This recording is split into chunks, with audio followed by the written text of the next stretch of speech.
हमारा टॉपिक था rank of matrix. इसमें हम एशेलॉन फॉर्म और नॉर्मल फॉर्म की बात कर रहे थे। तो एशेलॉन फॉर्म में क्या होता है, एशेलॉन फॉर्म से जब हम किसी मैट्रिक्स का रैंक निकालते हैं तो उसके लिए हम सपोज़ कोई मैट्रिक्स लेते हैं तो उसको हमें कन्वर्ट करना होता है कुछ इस तरह से। इसमें हम इस तरह से कन्वर्ट करेंगे कि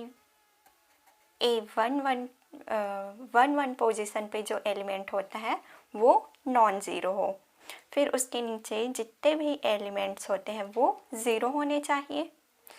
इसके आगे जो यहाँ पे कोई भी एलिमेंट्स हो सकते हैं आगे। देन यहाँ पे जो नेक्स्ट एलिमेंट होता है वो फिर से नॉन ज़ीरो होना चाहिए। सपोज़ 1 ही ले लेते हैं, 1 नॉन ज़ीरो है तो इसके नीचे भी सभी एलिमेंट्स ज़ीरो होने चाहिए। यहाँ पे अगर यहाँ पे 1 नहीं हो, ज़ीरो हो, तो जो भी रैंक में हमारे पास सेकंड रो में जैसे यहाँ ज़ीरो हो गया तो इसके आगे जो भी नॉन ज़ीरो एलिमेंट आएगा वो कुछ इस तरह से होगा। फिर अगर इसमें आगे कोई एलिमेंट है तो वो कुछ भी हो सकता है। इसके नीचे का एलिमेंट वापस से ज़ीरो होना चाहिए। अब देखेंगे कि थर्ड रो में इसमें क्या होगा कि जो भी एलिमेंट आएगा वो वापस से नॉन ज़ीरो होना चाहिए। तो ये कुछ इस फॉर्म में होता है कि फर्स्ट रो में जो भी एलिमेंट फर्स्ट में आएगा वो नॉन ज़ीरो होना चाहिए और उसके नीचे की सारी एलिमेंट्स ज़ीरो होने चाहिए। तो ये होता है हमारा एशेलॉन फॉर्म। नॉर्मल फॉर्म में क्या होता है, कुछ इसी तरह से ही होता है। इसमें A11 पोजीशन पे अगर 1 लेंगे एक्चुअली नॉर्मल फॉर्म में हमें मैट्रिक्स को आइडेंटिटी फॉर्म में चेंज करना होता है। मतलब यहाँ पे 1 है देन 0 0 होना चाहिए। अब हमें यहाँ कुछ इस तरह से करना होता है कि ये अगर 1 है तो इसके नीचे हमने 0 बना लिया, साथ ही इसमें हम इस रो के बाकी एलिमेंट्स को भी हम 0 करेंगे। अगर इसमें नेक्स्ट एलिमेंट लेंगे, सिंपल सी बात है, इसमें आइडेंटिटी एलिमेंट होना चाहिए तो यहाँ पे 1 होना चाहिए, देन इसके नीचे 0, अगेन यहाँ पे 0, फिर 0, यहाँ पे 1 होगा तो ये आ गया आइडेंटिटी फॉर्म में। तो इसको हम किस फॉर्म में लिख सकते हैं, इसे कुछ इस तरह से लिखा जाता है। ये तो हो गया आइडेंटिटी मैट्रिक्स आई के फॉर्म में, तो ये IR लिखते हैं इसको, और इसमें फिर है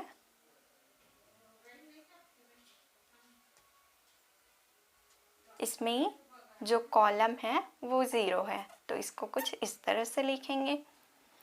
तो प्रसामान्य रूप में क्या होता है, ये या तो इस फॉर्म में हो सकता है या तो फिर ये सिर्फ IR में होगा। इसी तरह से ये IR और ये यहाँ पे 0 हो सकता है, और यहाँ पे क्या हो सकता है, यहाँ रो का जो एलिमेंट है वो और कॉलम दोनों ही 0 0 हो। तो ये इसका नॉर्मल फॉर्म होता है। नॉर्मल फॉर्म में बस हमें इतना करना है कि मैट्रिक्स को हम आइडेंटिटी मैट्रिक्स बना देंगे, और एशेलॉन फॉर्म में हमें इसमें ऐसा मिलना चाहिए कि रो का फर्स्ट एलिमेंट नॉन ज़ीरो हो और इसके नीचे के सारे एलिमेंट्स 0 होने चाहिए। तो एग्ज़ाम्स में ज़्यादातर नॉर्मल फॉर्म से पूछा जाता है तो हम नॉर्मल फॉर्म से ही क्वेश्चन लेकर सॉल्व करेंगे। सपोज़ यहाँ A कोई मैट्रिक्स है, इसका हमें रैंक निकालना है। कौन सा मेथड यूज़ करके, प्रसामान्य, नॉर्मल फॉर्म। तो जब हम नॉर्मल फॉर्म यूज़ करें, यहाँ हम लिख लेते हैं कि हम नॉर्मल फॉर्म से निकाल रहे हैं।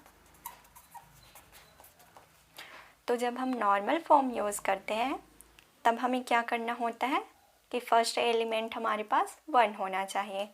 तो यहाँ देखते हैं कि हमारे पास जो एलिमेंट है वो 0 है, तो हम क्या करेंगे, इसको 1 बनाएंगे।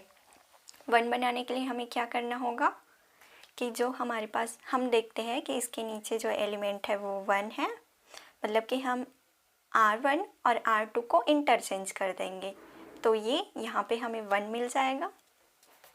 सो R1 पे हम कौन सी संक्रिया लगा रहे हैं, R1 को हम चेंज कर दे रहे हैं R2 से।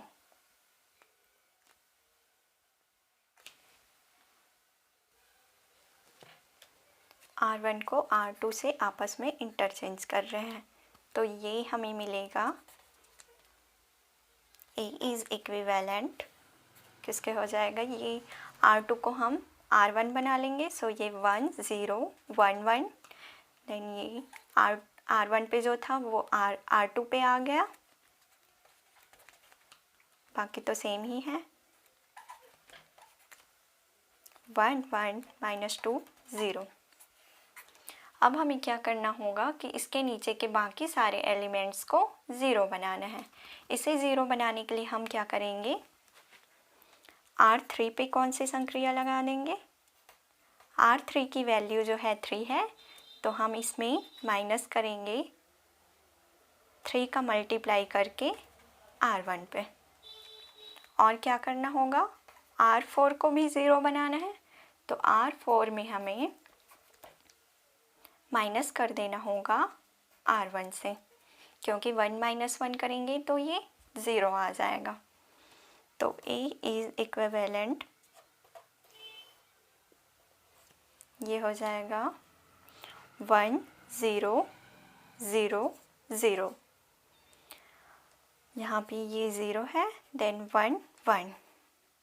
सेकेंड रो पे हमने कोई चेंज नहीं किया है, तो ये वही है। अब यहाँ पे R3 पे जब हम 3 का मल्टीप्लाई किए R1 पे, तो ये हुआ 0, देन 1 में से 0 माइनस किए तो 1 ही, 0 - 3 तो ये -3, देन यहाँ 2 - 3 मतलब ये आ गया -1 R4 में, तो ये R4 - R1, ये हो गया 1 1 - 0 मतलब 1, -2 - 1 इट्स -3, देन 0 0 में हम माइनस कर रहे हैं 1 को, तो ये आ गया -1। अब नेक्स्ट स्टेप में हमें क्या करना है कि हमने इसके नीचे के एलिमेंट्स को 0 बना लिया, अब हम इन दोनों एलिमेंट्स को भी 0 बनाने का काम करेंगे। तो इसे 0 बनाने के लिए हमें क्या करना होगा कि इसमें हम कॉलम में ऑपरेशन लगाएंगे। तो कॉलम है हमारे पास, कॉलम 2 तो 0 ही है, सो कॉलम 3 पे लगाएंगे।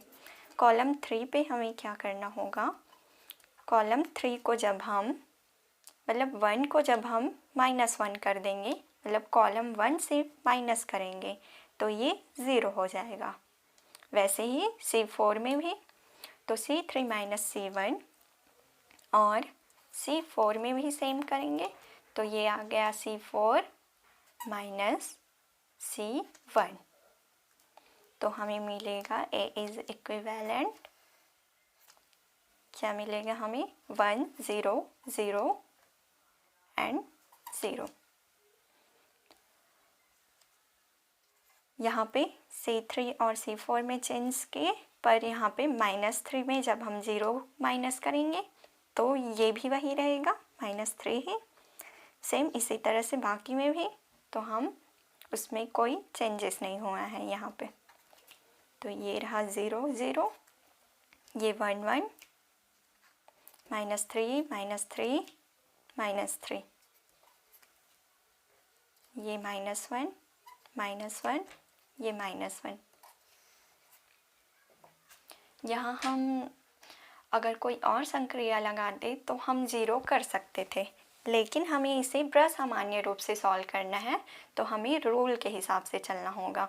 तो हमने क्या किया कि इसको 1 बनाया, इसके नीचे के एलिमेंट्स, और ये इधर के एलिमेंट्स को 0 कर लिया। अब देखेंगे कि यहाँ पे 1 है, पहले से है, तो तो इसके नीचे के बाकी 2 एलिमेंट्स को भी 0 बनाएंगे। फिर उसके बाद इस इधर वाले एलिमेंट्स को भी 0 करेंगे।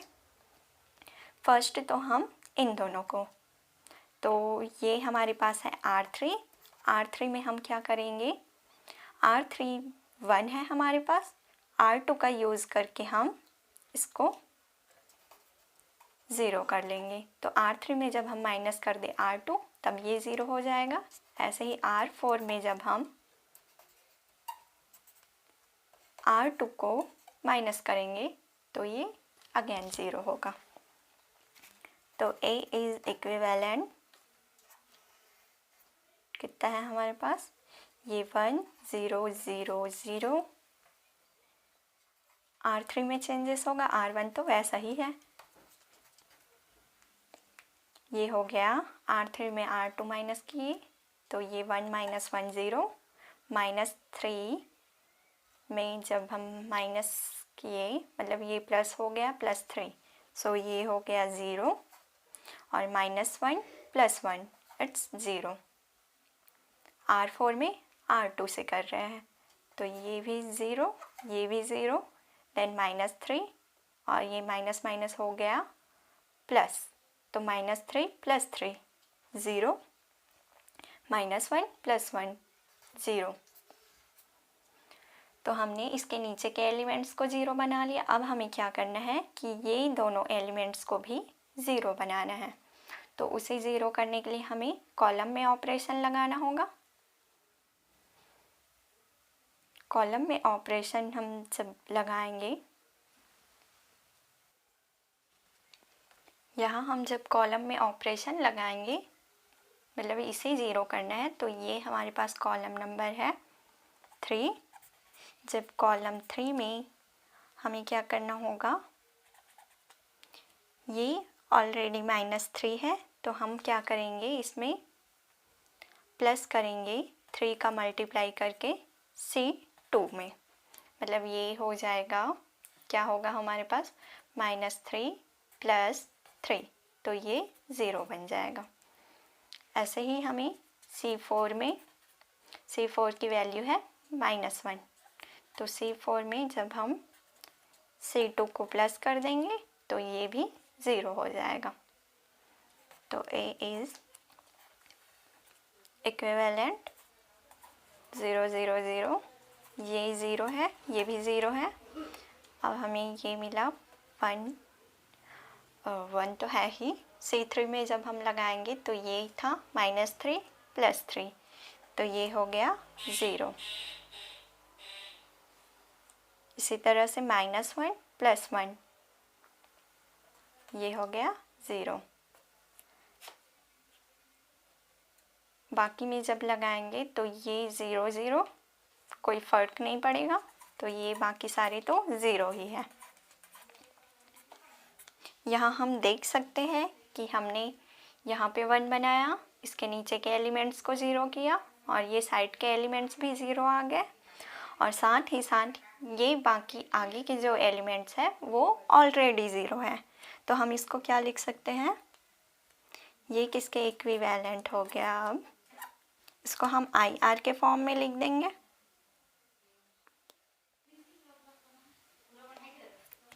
ये है I, इसका ऑर्डर क्या है 2, तो ये I2 है और हमें मिला 0 0 0, मतलब ये इसका रैंक क्या निकल के आया, रो A इज़ इक्वल हमें मिला, यहाँ पे 2 ऑर्डर का है, दैट मीन्स का रैंक 2 है। ये हमने नॉर्मल फॉर्म से निकाला, इसकी जाते बहुत सिंपल है, बस हमें इसको हमें आइडेंटिटी फॉर्म में चेंज करना था, और चेंज करने पे जो भी इसका ऑर्डर मिलेगा वही इसकी जाति होगी। Thank you.